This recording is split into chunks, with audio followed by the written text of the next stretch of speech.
Hi guys, this is Niru. இன்றைக்கு நான் அப்பம் எப்படி செய்கிறேன்னு உங்களுக்கு செய்து காட்ட போகிறேன். நிறைய மெதட்டில் நாங்கள் அப்பம் செய்யலாம். இன்றைக்கு நான் உங்களுக்கு எங்களோட அம்மா செய்கிற முறையில் செய்ய போகிறேன்.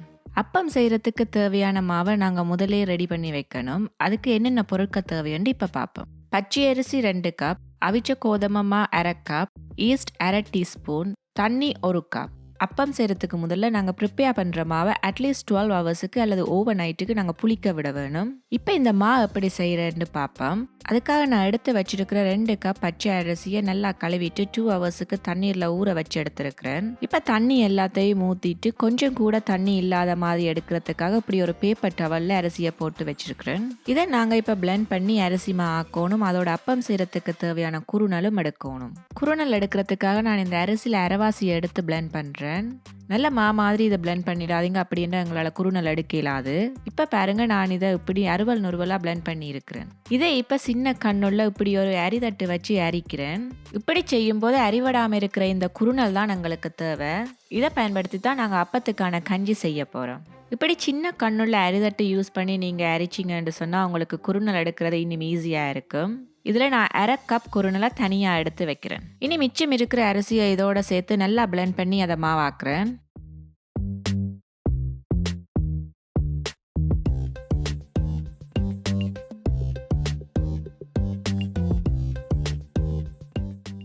இப்போ எல்லாத்தையும் பிளெண்ட் பண்ணி நல்லா அரிச்சு நான் மாவாக்கி வச்சிருக்கிறேன். இப்போ இந்த குறுநலை வச்சு எப்படி கஞ்சி காய்ச்சுறேன்னு பார்ப்போம். அதுக்காக நான் அப்படி ஒரு சோஸ் பேன் எடுத்திருக்கிறேன். அதில் 1 கப் தண்ணியை ஊற்றி தண்ணி சூடானதும் எடுத்து வச்சிருக்கிற 1/2 கப் குறுநலை இதில் போடுறேன். குறுநலை போட்டு கொண்டிருக்கேக்குள்ளேயே நீங்கள் கரண்டி வச்சு இதை கிண்டி கொண்டிருங்கோ, இல்லாட்டி அது கட்டி கட்டியாக வந்துடும்.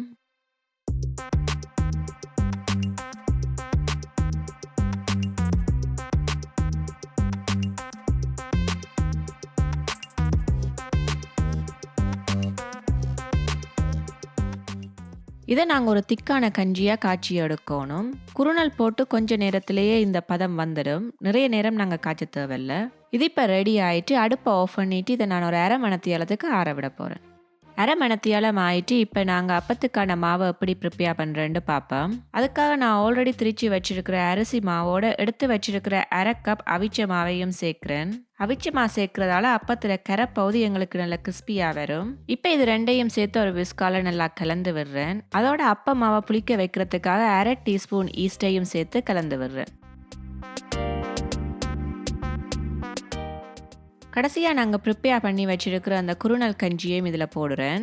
இப்போ இது எல்லாத்தையும் சேர்த்து நல்லா கலந்து விடுறேன். இதை நான் கையை யூஸ் பண்ணி தான் கலந்து விடுறேன். கரண்டியால் செய்கிறதுக்கு கொஞ்சம் கஷ்டமாக இருக்குது. இது நல்லா கலந்து விட்டால் பிறகு இதில் கொஞ்சம் கொஞ்சமாக தண்ணி ஊற்றி இது எல்லாத்தையும் சேர்த்து நல்லா மிக்ஸ் பண்ணுறேன். வீடியோவில் காட்டுற மாதிரி தேவையான இடத்துல மட்டும் கொஞ்சமாக தண்ணி ஊற்றி எல்லா மாவையும் சேர்த்து ஒரு உருண்டையாக உருட்டி எடுத்துக்கொள்ளுங்க.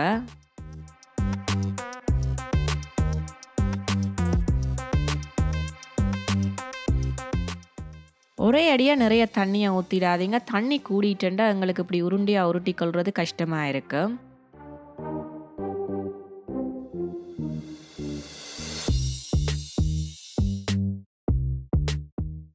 ரொட்டிக்கு மா குழைக்கிற மாதிரி நல்லா அமர்த்தி குழைக்கக்கூடாது. மேலால் குழைச்சிட்டு இந்த ஷேப்புக்கு அப்படியே எடுங்க. இப்படி ப்ரிப்பேர் பண்ணின மாவை நான் இன்றைக்கி மூடியால் மூடி ரூம் டெம்பரேச்சரில் ஓவர் நைட்டுக்கு புளிக்க விட போகிறேன். நாளைக்கு இந்த மாவை வச்சு எப்படி அப்பம் செய்கிறேன்னு பார்ப்போம். ஓவர் நைட் புளிக்க வச்ச மா ரெடி ஆயிருக்கு. இங்கே பாருங்க, இது நல்லா புளிச்சிருக்கு. இதை நாங்கள் அப்பம் சுடுறதுக்கு தேவையான பதத்துக்கு இப்போ கரைச்செடுக்க வேணும். அதுக்காக நான் ஒரு தேங்காய் திருவி வச்சிருக்கிறேன்.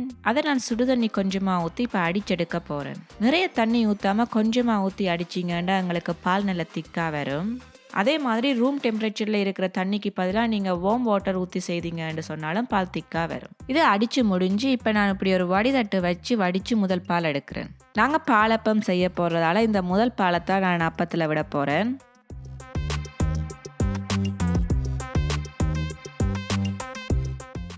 முதல் பால் அடித்த மாதிரி நான் இன்னும் 2 தரம் இதை அடிக்கிறேன். அப்படி 2வது 3வது அடிச்செடுத்த பாலை நான் ஒரே டிஷ்ஷில் எடுக்கிறேன்.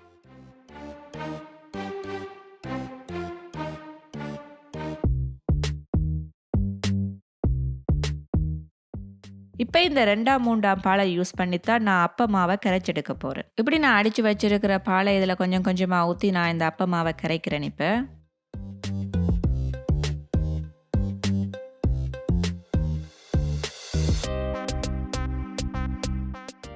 சரியான பதம் வரும் வரைக்கும் நாங்கள் இதை கரைச்செடுக்க வேணும்.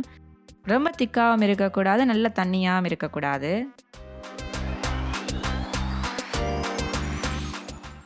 ஒரு கட்டியும் இல்லாமல் இதை நாங்கள் கரைச்செடுக்கணும். அப்போ தான் எங்களுக்கு அப்பம் நல்லா வரும். இப்போ நான் இந்த அப்பமாவில் தேவையான அளவு உப்பு போடுறேன்.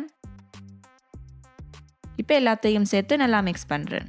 மிச்சம் இருக்கிற பாலை நீங்கள் வச்சிடுங்க. அப்பம் சுடும்போது உங்களுக்கு திக்கா அப்பம் வந்துட்டுன்னா இந்த பாலை விட்டு திருப்பியும் கரைச்சி கொள்ளுங்க.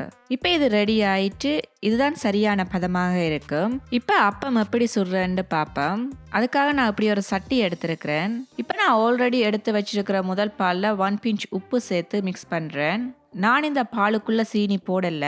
நீங்க வேணுமென்று சொன்னா சீனி போட்டுட்டு மிக்ஸ் பண்ணி கொள்ளலாம். பட் நான் அப்பம் செய்த பிறகு சீனியை மேலால தூவி விட போறேன். சட்டி நல்லா சூடானதும் இந்த அப்ப மாவை சட்டியில ஊத்தி உடனே சட்டியில எல்லா பக்கமும் இந்த அப்பமா படுற மாதிரிக்கு ரவுண்டா சுத்தி விடுங்க.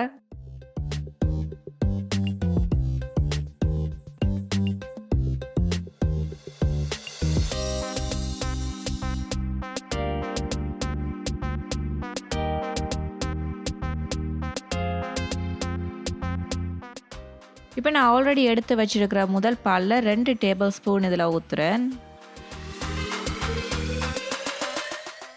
இதை நான் மூடியால் மூடிட்டு ஒரு 4 to 5 மினிட்ஸுக்கு அவிய விடுறேன். என்னது எலக்ட்ரிக் குக்கர் என்றபடியாக எனக்கு நீண்ட நேரம் எடுக்குது. நீங்கள் ஒரு வேளை கேஸ் குக்கர் யூஸ் பண்ணி செய்கிறீங்கன்னு சொன்னால் உங்களுக்கு எல்லா பக்கமும் நெருப்பு சமனா போய் குயிக்காக அவிஞ்சிடும். 4 மினிட்ஸில் திறந்து பார்க்கும்போது பால் விட்ட இடத்துல இப்படி ஓட்ட வந்து இருந்துச்சுதாண்டா அப்பம் குக் ஆகிட்டு. இனி இதை நாங்கள் இறக்கி விடுவோம். நான் நான்ஸ்டிக் சட்டி யூஸ் பண்ணி செய்கிறதால எனக்கு எடுக்கிறதுக்கு ஈஸியாக இருக்குது. நீங்கள் நார்மல் சட்டி யூஸ் பண்ணி செய்கிறீங்கன்னா ஒவ்வொரு தடவையும் மாவு ஊற்றுறதுக்கு முதலும் எண்ணெய் பூசி விடுங்க.